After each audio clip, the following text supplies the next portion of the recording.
harder than before. But I must tell you, Mr. President, that personally, I don't feel very happy because you were not here in the morning. There were several speeches. We listened carefully.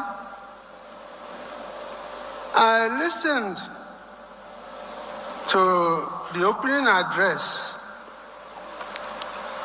by His Imperial Majesty, the Oni of Ife. And he was gingering all of us to work as a family, to work as a team, to see Nigeria as one. And then I felt maybe this is good. But when you look at it, this same Imperial Majesty is arranging to confer a very high honor on Sunday Igboho, who in my own part of Nigeria in the southeast, we see him as a counterpart of Nnamdi Kanu.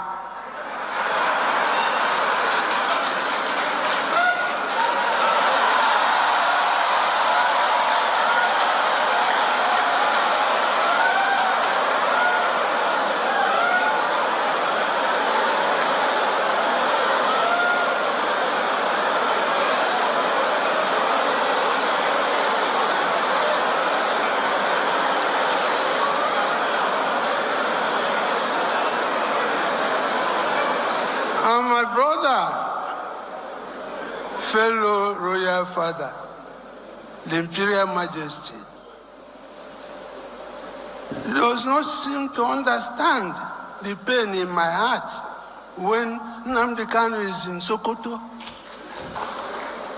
So, sir, the ball stops on your court.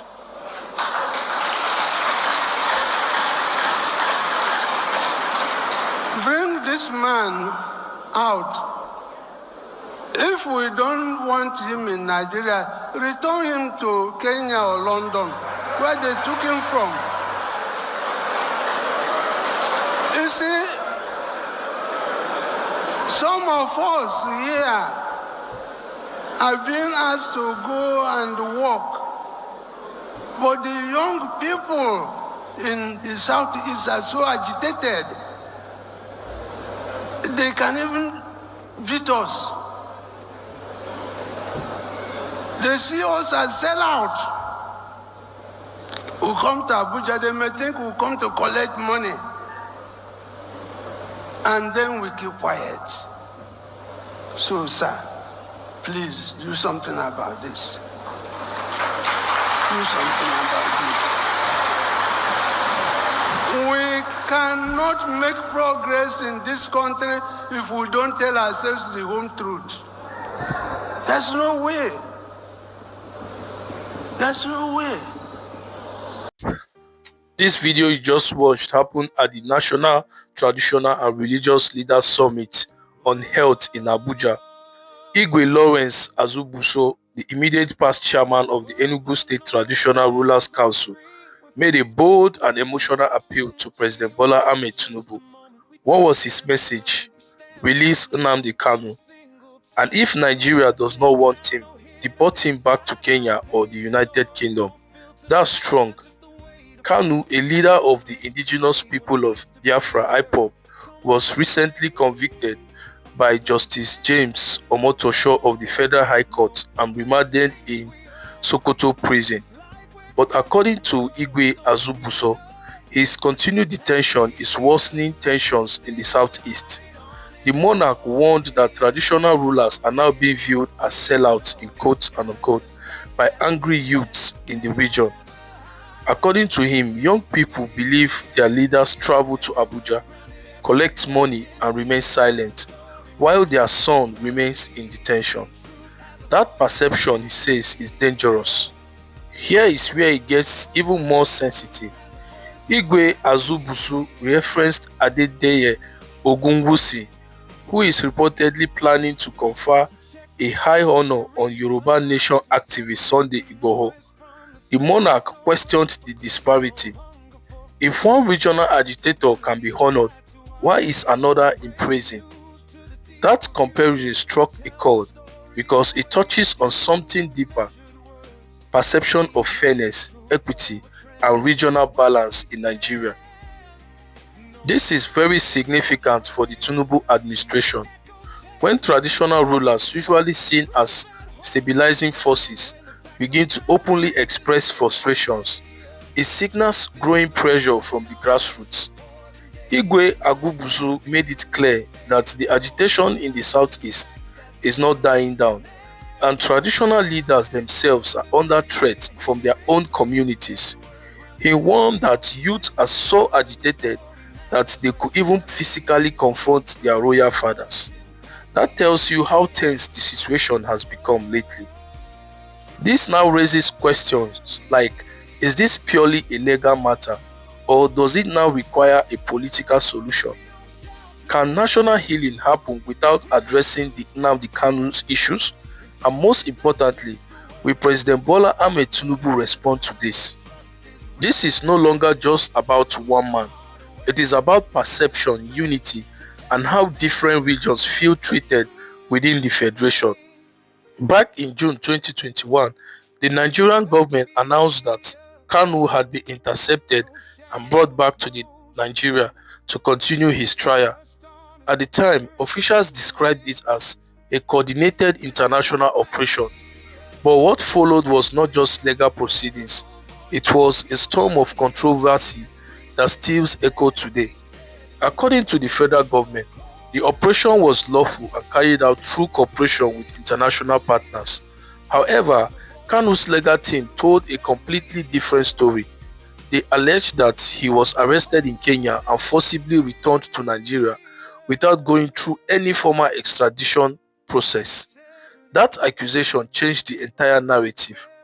The big question became this: was this a legal extradition, or was it what critics called extraordinary rendition? Because extradition requires formal court proceedings between countries. Its paperwork, its hearings, its due process. But extraordinary rendition suggests something else: a covert transfer without those legal steps.